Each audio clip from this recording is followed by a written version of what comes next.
In the church parking lot, the late morning sun was already warming the asphalt, making it shimmer in waves of heat. Families spilled out from the red brick building in clusters, their voices carrying laughter and polite chatter. I had walked out slowly, keeping my steps measured, holding the baby close to my chest the way I had since he was born. His head rested against me, soft and warm, smelling faintly of powder and milk. I thought about how much I loved the weight of him, the trust he gave me without hesitation. It was almost like he was mine, though of course, he wasn't. He was my niece Claire's child. We had sat together during the service, and I had been the one who hushed his whimpers, rocked him gently, carried him out when he started to fuss. I had done it gladly, the way I had done it a dozen times before. No one questioned it, it was simply understood that I could soothe him, that I would take care of him. And I let myself believe that meant something, that maybe I was finally part of something again. That's why her words hit me like a stone. "We've got it from here," Claire said lightly, almost kindly, but with a finality that made my heart thud. She reached for him while her husband fiddled with the straps of the car seat. I froze. It was such an ordinary phrase, so casual. Yet in those words, there was a drawing of a line, a closing of a door. I stood there with the baby halfway between us, my arms unwilling to let go. His tiny hand had just curled around my finger, and the thought of unclasping him, of breaking that connection, felt like tearing something out of my chest. I forced myself to move, to surrender him gently. I kissed his forehead, lingering a moment too long, inhaling his sweetness as if I could store it up for later. Then, carefully, I placed him in her arms. She smiled politely, distracted by the task of buckling him in, and I stood there uselessly, watching them settle into the routine that no longer included me. It was the smallest thing, just a transfer of a child from one pair of arms to another, but my body knew it was bigger. My body stiffened, my throat closed, my palms ached from gripping too tightly. I forced a smile, though no one looked to see it. "Of course," I murmured, but my voice was swallowed by the wind and the slam of car doors. They were efficient, as young parents often are. Car seat clipped, diaper bag tossed in the back, Claire smoothing her skirt before she climbed into the passenger seat. I caught a glimpse of the baby's face behind the tinted glass, peaceful now, his world secure and certain. He didn't see me standing there, emptied. I stayed a moment too long, waving as though they would look back. They didn't. The engine started, the car rolled forward, and I was left standing in the church parking lot, my hands hanging awkwardly at my sides, feeling heavier than they had when they cradled the child. It was a strange kind of humiliation, one that came without raised voices or sharp edges. Just the gentlest reminder that I was outside the circle, an extra set of hands only useful until the real parents arrived. I told myself it shouldn't matter. That it was natural.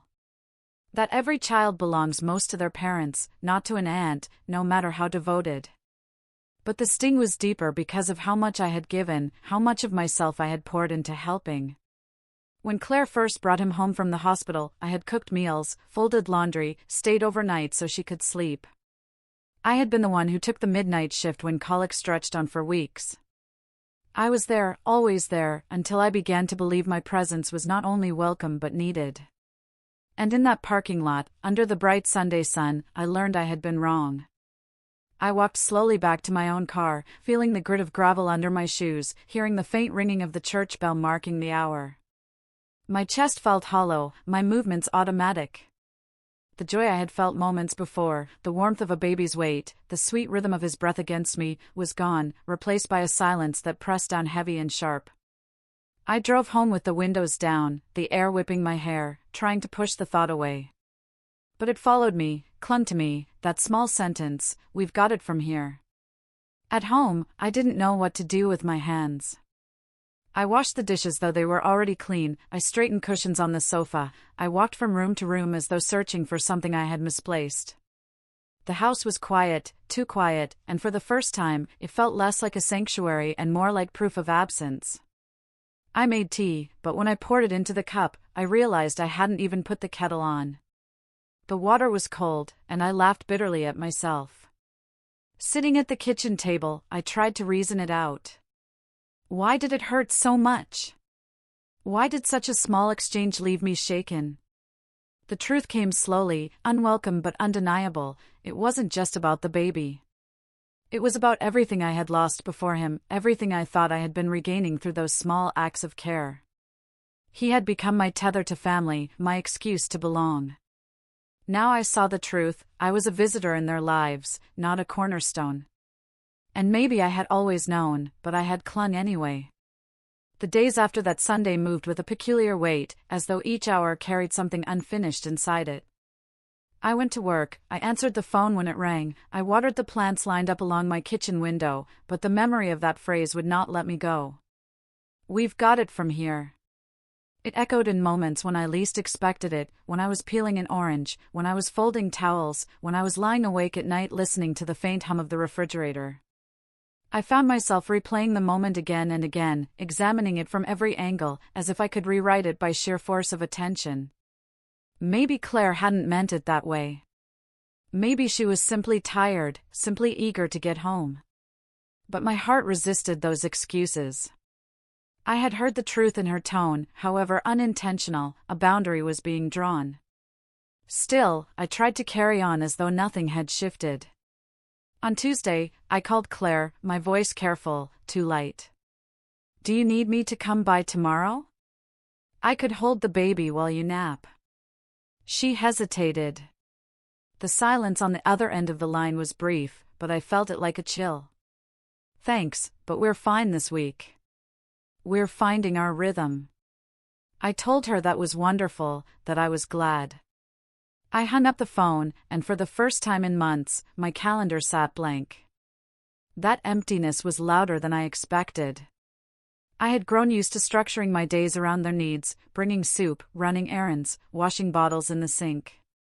Without those small acts, I felt suspended, like a kite with its string cut.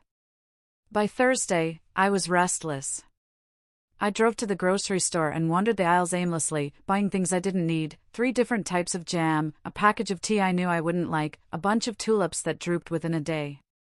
I passed young mothers pushing carts with infants propped in plastic seats, and something inside me twisted. Their hands looked steady on the handles, their movements purposeful. I felt invisible among them, carrying my basket of unnecessary things. On Friday evening, I pulled out the photo albums I hadn't touched in years. They smelled faintly of dust and paper, and the edges of the pages curled upward from age. There were pictures of family gatherings, vacations, birthdays where cake sagged under the weight of too many candles. I studied the faces, my own among them, younger, brighter. In one picture, I was holding Claire as a toddler, her hair wild and curly, her cheeks flushed from running around the yard. She had been mine in that moment, clinging to me as though no one else existed. I traced the outline of that photo with my fingertip, remembering the way she used to slip her hand into mine without hesitation. I thought of how things change, how children grow, how families rearrange themselves, how bonds loosen without anyone meaning them to. It struck me that I had been here before, though perhaps I had refused to admit it. Years earlier, when my own sister had grown distant, when family gatherings had become less frequent, when the phone calls had shortened, I had felt that same quiet slipping away. The baby had given me a reprieve, a way back in, a reason to be needed again.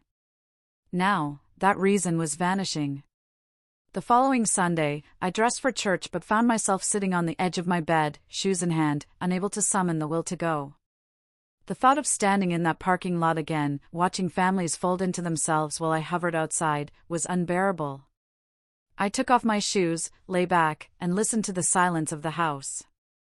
It was then, in that stillness, that I realized how much of my identity had become tied to being useful. Not loved, not cherished, not seen, just useful. And when usefulness ended, what was left? I forced myself out of bed, made coffee, and sat by the window with the cup warming my hands. The tulips I had bought drooped further, their petals softening, their stems bending toward the table. I couldn't help but feel they mirrored me, bought in a moment of impulse, admired briefly, then left to wither unnoticed. That afternoon, I walked through the neighborhood. The air was cool, scented with freshly cut grass, and children rode bicycles up and down the sidewalks, their laughter echoing. I watched them from a distance, hands tucked into my jacket pockets. Each child belonged to someone, a mother calling from the porch, a father jogging alongside. I was an observer, not a participant. When I reached the park, I sat on a bench and tried to sort through my thoughts. I wanted to be angry at Claire, to place the weight of this ache on her shoulders, but the truth was more complicated. She was simply doing what mothers do, claiming her child, establishing her place. It wasn't cruelty, it was nature. No, the ache was mine alone, and it was old. It stretched back through years of disappointments, through the quiet choices that had led me here. Choices not to marry, choices not to have children, choices that had seemed right at the time but now sat heavy in hindsight. I had told myself I was content, that my life was full enough. But holding that baby had cracked open something I had carefully sealed away, and now the longing spilled out unchecked. As the sun began to dip, painting the sky in streaks of orange and pink, I felt tears prick my eyes. I let them fall, quietly, without shame.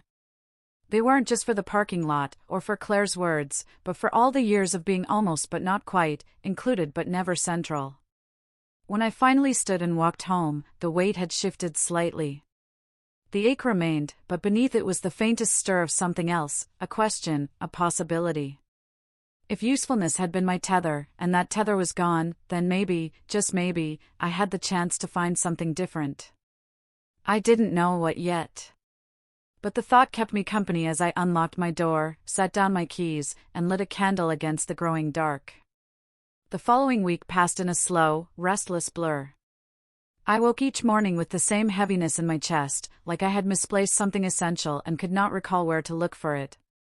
At work, I smiled when expected, answered questions, nodded through conversations, but my mind wandered. I thought of the baby, of his weight against me, of how his small fingers curled instinctively around mine. I wondered if he missed me at all, or if, like children do, he had already adapted, shifting his circle of comfort back to where it belonged. One evening, after a day that felt especially hollow, I stopped at a bookstore on my way home. I hadn't planned to. The light spilling through the wide windows drew me in, and I found myself wandering through the aisles, fingertips grazing the spines of novels and biographies. It struck me how long it had been since I had bought something just for myself, something not practical, not for someone else's need. I picked up a book on gardening, filled with glossy photos of flowers I could barely name. The images were lush, bursting with color and life, a world so different from the muted tones of my own days. Without thinking, I bought it. At home, I set it on the kitchen table and flipped through the pages slowly. I didn't have a garden, just a small balcony with 2 tired potted plants, but the sight of those blooms sparked something in me. I found myself studying the section on tulips, noting how they needed well-drained soil, how they thrived best when planted in the fall. I thought of the drooping bouquet on my table, bought hastily, left to wither. Maybe I could do better than that. Maybe I could coax something to life. The next Saturday, I drove to a nursery on the edge of town. The air there was damp and earthy, rich with the scent of soil and greenery. Rows of flowers stretched before me, vibrant and unapologetic in their beauty. I wandered among them, feeling both out of place and oddly at peace. A young woman in an apron asked if I needed help, and I nearly said no, but then I surprised myself. "Yes," I said softly. "I'd like to start a garden. I don't know where to begin." She smiled, patient, and led me through the aisles, explaining which plants were hardy, which needed shade, which would bloom even with a beginner's touch. I listened carefully, almost reverently, as though she was offering me a map back to something I had forgotten. I left with a tray of small plants, nothing grand, just marigolds and petunias and a single lavender. Carrying them to my car, I felt a flicker of excitement, a spark I hadn't felt in months. Back home, I knelt on my balcony with bags of soil, my hands quickly covered in dirt. The work was simple, grounding. Pressing roots into earth, patting soil firm, watering carefully. My knees ached, my back protested, but I didn't care. For hours, I stayed there, arranging and rearranging, until the sun slipped low and the air cooled. When I finally stood and brushed the dirt from my palms, I looked at what I had done. Small pots lined the railing, each holding a promise of life. It wasn't much, but it was mine. For the first time in weeks, I felt a glimmer of satisfaction that didn't depend on anyone else. That night, I slept more deeply than I had in a long time. Still, the ache wasn't gone. On Sunday, I went to church again. I dressed with care, telling myself I was ready to face it, ready to prove that I could stand in that parking lot and not crumble. Inside, I sat alone in a pew near the back. I saw Claire across the sanctuary, her baby in her arms, her husband by her side. She didn't see me at first, and I studied the way she held him, the way she leaned close to whisper something in her husband's ear. They looked like a picture from one of those glossy magazines, young, whole, self-contained. Halfway through the service, the baby fussed, and Claire lifted him against her shoulder, rocking gently. He quieted, and she kissed the top of his head. A pang went through me, sharp and unexpected. It wasn't jealousy exactly, but something close, the reminder that the place I had filled so naturally was no longer mine. After the service, she spotted me. She smiled, genuine, and walked over. "Auntie. I didn't see you earlier. How are you?" I returned the smile, though it felt brittle. "I'm well. The flowers are starting to bloom at home. You'll have to come see." She nodded, shifting the baby against her hip. "We'd love that. Maybe next week." We chatted for a few minutes, polite, easy. She didn't mention needing help, and I didn't offer. When she turned back to her husband, I excused myself quickly, slipping out into the sunlight. Driving home, I thought about how much of my life had been spent waiting for invitations, waiting to be needed, waiting to be included. I realized, with a clarity that unsettled me, that I had been living reactively, always stepping in where there was a gap, but rarely creating something of my own. That night, sitting on the balcony with my little garden, I made a quiet promise to myself: I would stop waiting. I didn't know what that meant yet, not exactly, but I knew it had to begin with small steps. The next day, I signed up for a community class at the library, watercolor painting, something I had always admired but never tried. The idea of sitting among strangers, brush in hand, felt both terrifying and exhilarating. On the first evening of class, I walked into a room that smelled faintly of paper and paint, walls lined with student work, some clumsy, some astonishing. The instructor, a woman with silver hair pulled into a loose bun, welcomed us warmly. We began simply, learning how to mix colors, how to hold the brush. My first strokes were awkward, too heavy, but I didn't care. For 2 hours, I was absorbed, focused on the way the paint bled into the paper, unpredictable and alive. I left with stained fingers and a sheet of paper that looked nothing like the bouquet I had intended, but I felt oddly proud of it. Driving home, I realized something important: the ache in me was not only about being excluded. It was also about having abandoned parts of myself long ago. I had poured everything outward, into work, into family, into being useful, and I had forgotten the quiet joy of creating, of belonging to myself. That night, I set my painting on the table, next to the drooping tulips and the gardening book. It wasn't beautiful, but it was a beginning. And beginnings, I reminded myself, often look like clumsy, fragile things. Summer stretched in, thick with heat and long evenings that clung to the air even after the sun had gone. My little balcony garden responded with surprising generosity, marigolds opening bright, lavender swaying gently when the breeze passed. I watered them in the evenings, watching how each bloom seemed to lean toward the fading light, stubborn in its reaching. I felt something mirrored in them, some part of me that refused to be finished, even when I had thought I was. But life has a way of testing small growths. It never allows them to remain untouched. It was mid-July when Claire called. Her voice was cheerful, hurried, the way young mothers often sound, balancing too many things at once. "We're having a family dinner Saturday, Mom's birthday. Can you come?" I hesitated, though only for a moment. Family dinners had grown complicated for me, filled with laughter that seemed to skim surfaces I couldn't reach. Still, it was my sister's birthday. And part of me ached for any chance, however fleeting, to be close again. "Of course," I said, trying to sound as though the answer was easy. Saturday came hot and breathless. I carried a cake I had baked, sweating in the summer air, and when I arrived, the house was already alive with voices. My sister greeted me at the door, her smile warm but distracted, and soon I was swept into the current of chatter and movement.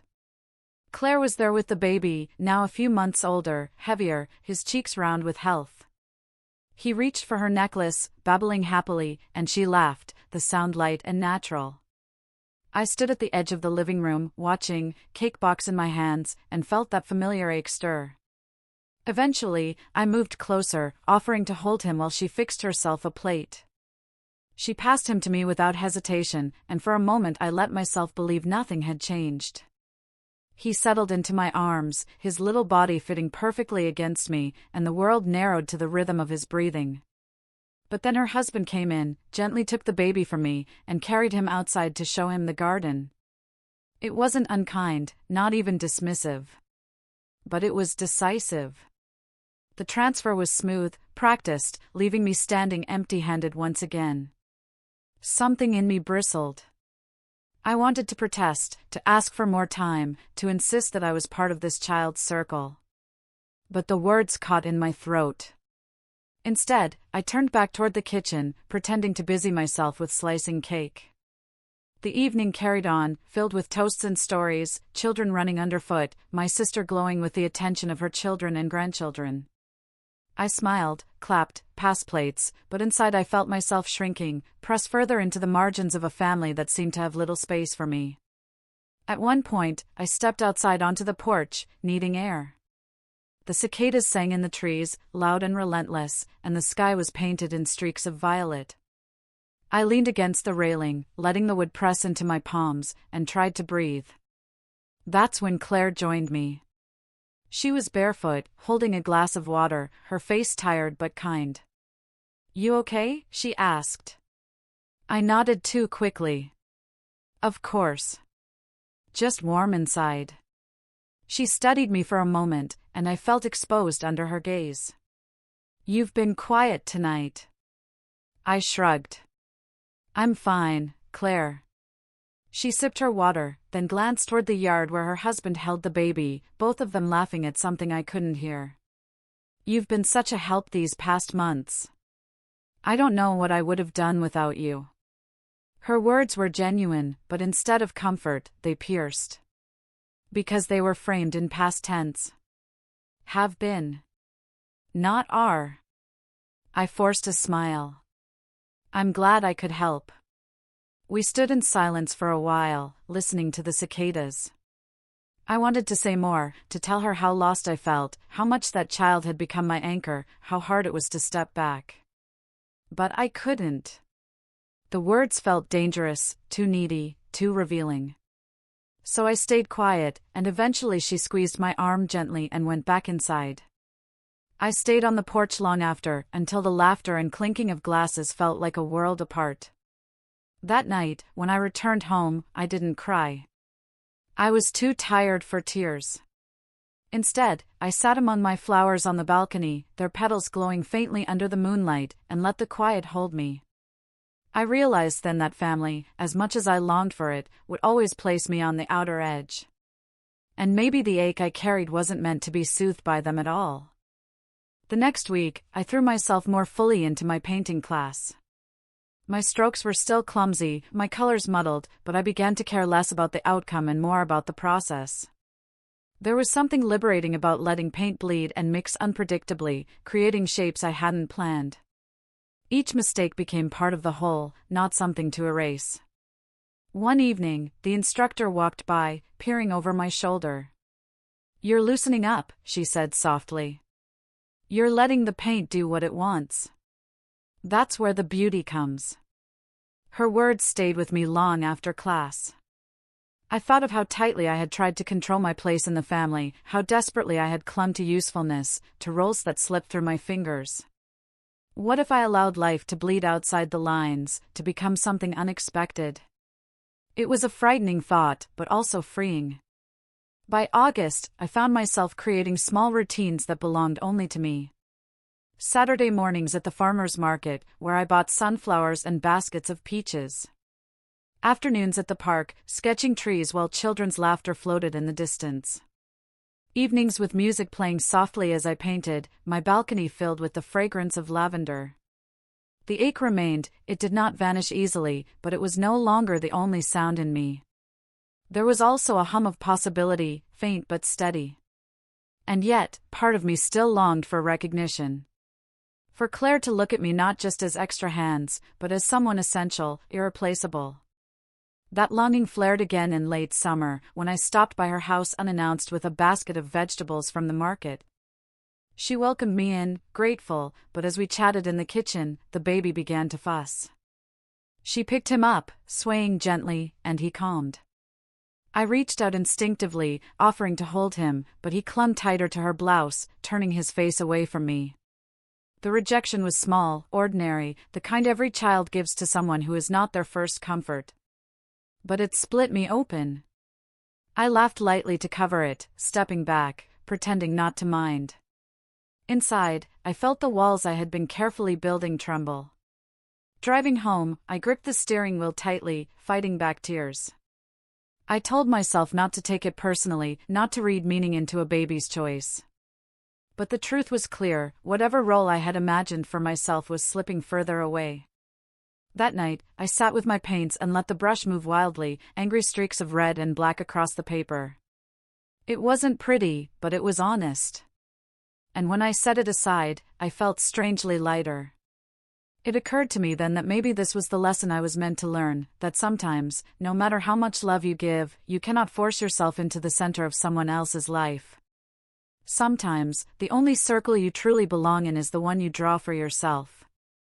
I didn't know if I believed it yet. But I knew I wanted to try. September arrived with cooler mornings, the kind that hinted at change even before the leaves began to turn. My little balcony garden responded to the shift, blooms fading, stems leaning heavier, some petals falling softly onto the concrete. I swept them up each evening, but I didn't mind their loss the way I once might have. I understood now that the falling was part of the rhythm, not a failure. One evening, Claire called. Her voice was cheerful, hurried as always. "We're christening the baby next month," she said. "The service will be small, just family. We'd love for you to come." For a moment, warmth flooded me. An invitation, a place at the table. I thanked her quickly, my voice steadier than my heart. When we hung up, I sat in the quiet, holding the phone in my lap, staring at the blank wall as though something had been carved into it. The following weeks became a blur of small preparations, even though none were asked of me. I shopped for a gift, wrapping it carefully, though I knew it would be one among many. I bought a new dress, more formal than I usually wore, telling myself it was only practical. Beneath it all was a fragile hope that maybe, in that sacred moment, I would feel included again, part of something larger than myself. The day of the christening dawned bright and crisp. The church was filled with light pouring through tall windows, dust motes dancing in the air. Families gathered in pews, murmuring softly, children squirming in their best clothes. I sat near the middle, smoothing my skirt nervously, my heart beating faster than it should have. When the service began, I watched Claire carry her son to the front, her husband at her side.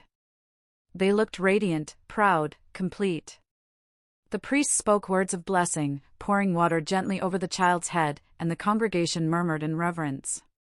My throat tightened as I watched, tears pricking my eyes, not only from the beauty of the ritual, but from the sharp ache of distance. Afterward, there were photographs in the churchyard. Claire's husband's family gathered first, clustered tightly around the baby, smiling as the camera clicked.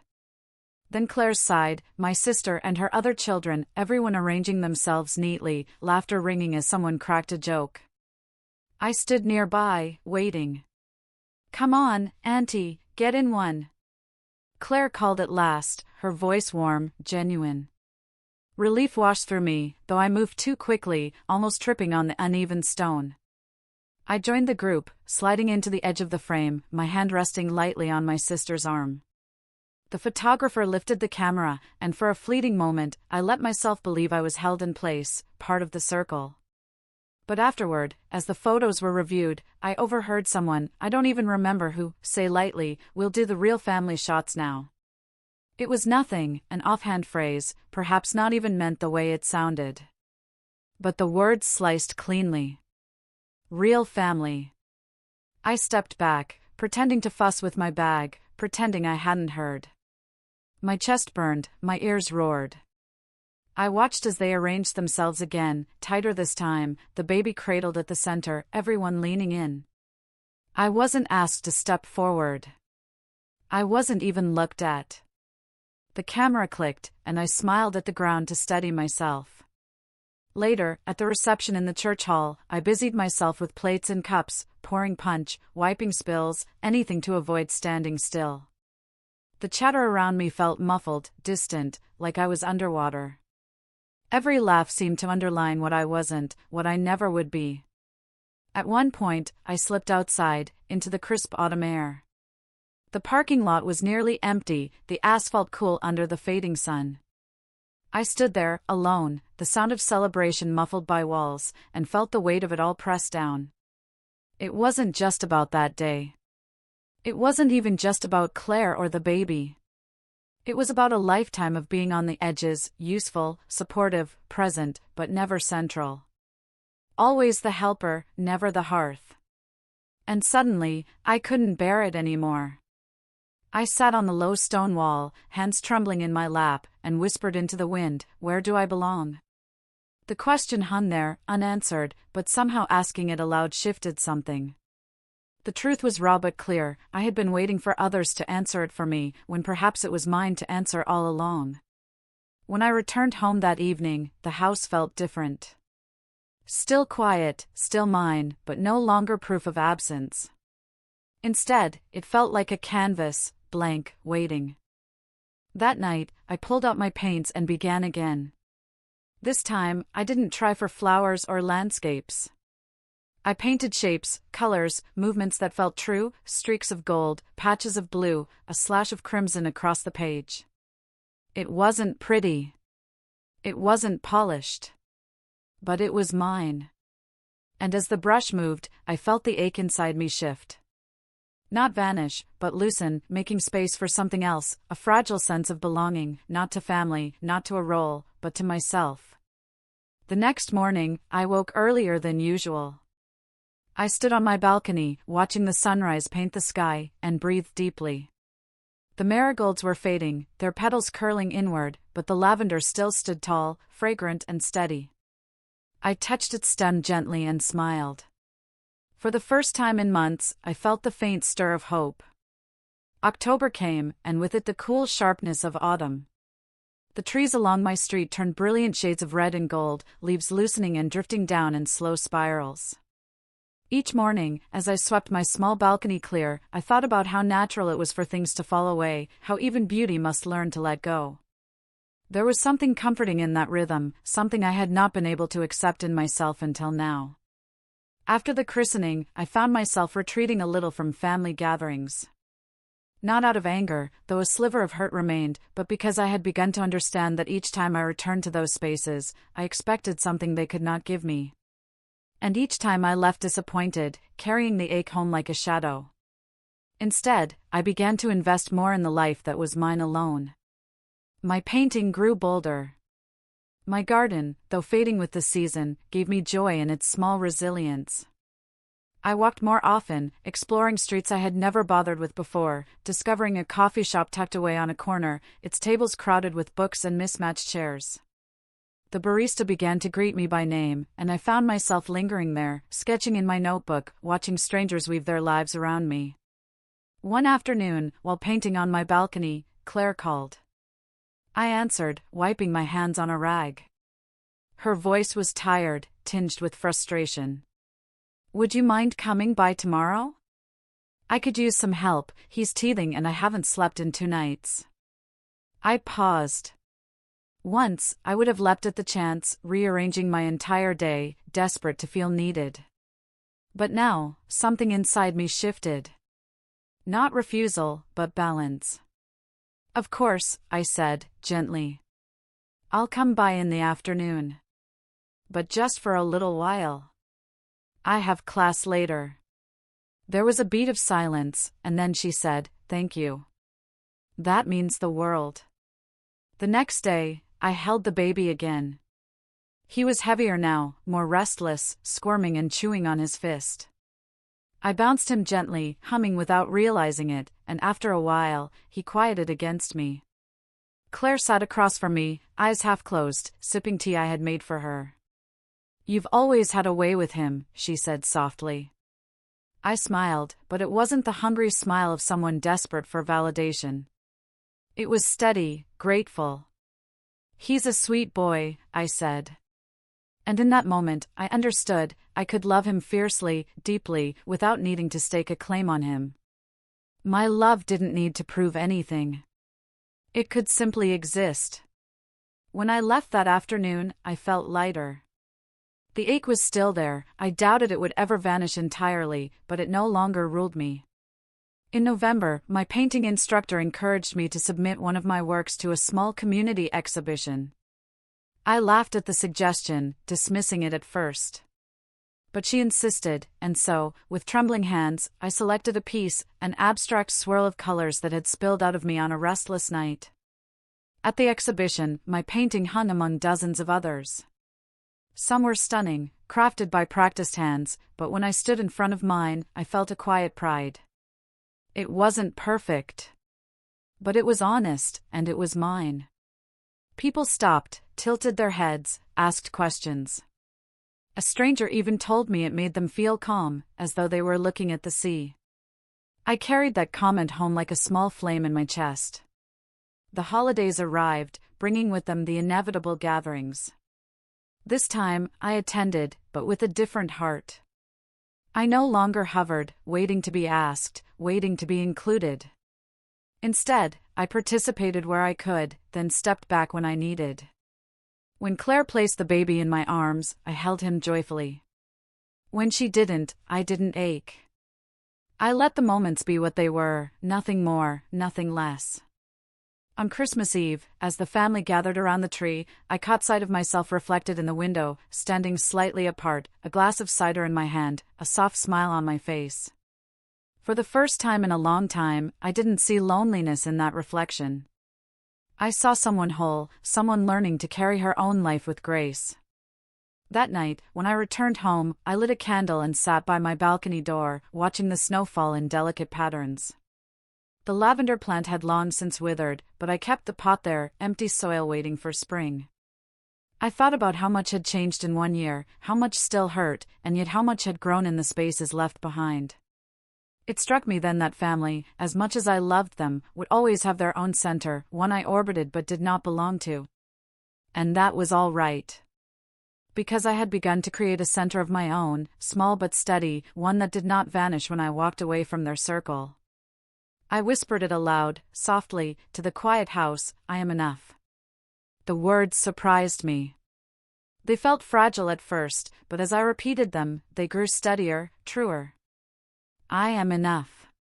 Months later, when spring returned and I planted new flowers in my balcony pots, I felt the truth of it deepen. The marigold sprouted again, bright and insistent, the lavender stretched toward the sun, and I knelt in the dirt with steady hands. I thought of the baby, now toddling, now speaking first words that might not include my name. I thought of Claire, busy, wrapped in her life. I thought of myself, no longer waiting on the edges. And as I pressed the last seed into the soil, I felt it clearly, the ache had given way to something sturdier, something I could carry without shame. A quiet kind of peace. I stood, brushed the soil from my palms, and looked out at the sky, wide and endless. And I knew, without needing anyone else to say it, I belonged.